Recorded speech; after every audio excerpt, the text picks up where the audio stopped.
Good morning. Can you tell us about your office and the involvement you have in palliative care for Zimbabwe? Good morning, Bev, and thank you for this opportunity.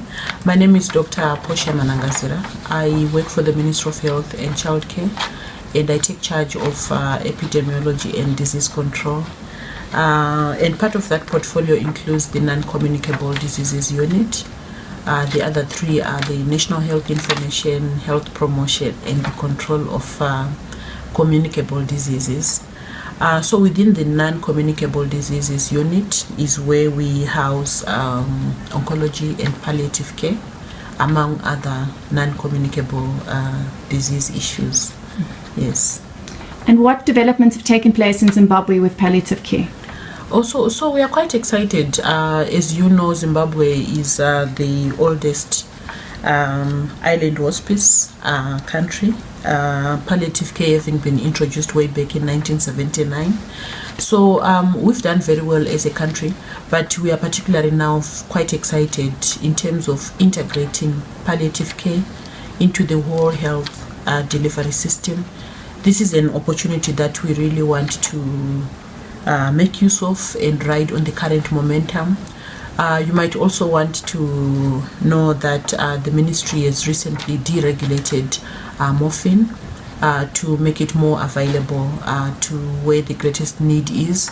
So naturally, as a unit and as a directorate, we will have to partner and work very closely with our colleagues, Island Hospice, Hospice, and other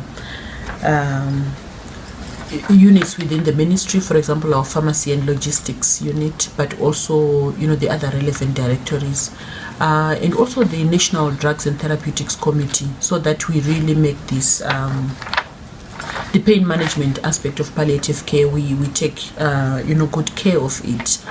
We've not done very well in the past, but this is really a good opportunity.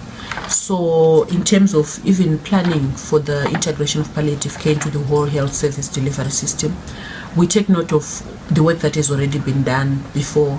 As I was debriefing the permanent secretary after the Malawi visit, he also brought up some of the issues, and also the principal director responsible for curative services, some of the work that has already been done at Paranyatwa Hospital in terms of inputting palliative care into the various curricula of the undergraduate and postgraduate students. So this is work that we would really want to carry forward and go ahead and develop the relevant training materials and guidelines. We will take this opportunity also to update our oncology guidelines, which are quite outdated, and factor in the palliative care aspect into that. And also from where I stand in my directorate, conduct this policy analysis just to have a look at the policies that we have. Are they really articulating palliative care, and any upcoming policies and strategic plans within the ministries and guidelines? We also want to ensure that they include the aspect of palliative care.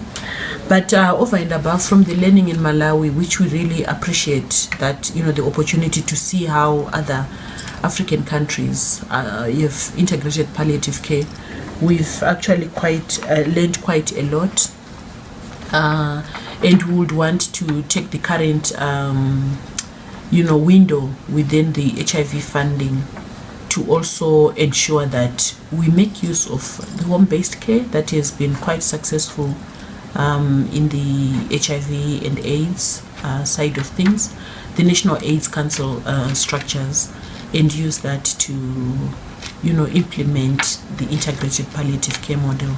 So I think it's quite an exciting time, but it's also a big opportunity to serve the community.